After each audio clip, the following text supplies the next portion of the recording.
Here's a video on my 1994 Chevy 1500 or 2500 extended cab. Now this would work for all OBSs from 88 to 98 that are extended cabs, at least. Maybe crew cabs, I don't know. But for me, my front buckle right here was broken, or not broken, stuck. It wouldn't come out. Like, it would go back in, but it wouldn't come out. Top one was free, like it should be.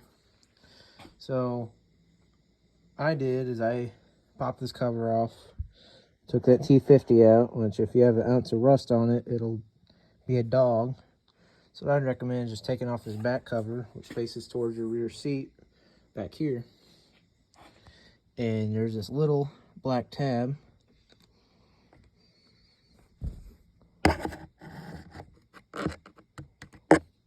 Right there. What I did is I pulled that towards me and it let it go. I don't know if it'll kick back out or not, but you should be able to get in there with a screwdriver or fingers, and you should be able to pop that out to release your buckle.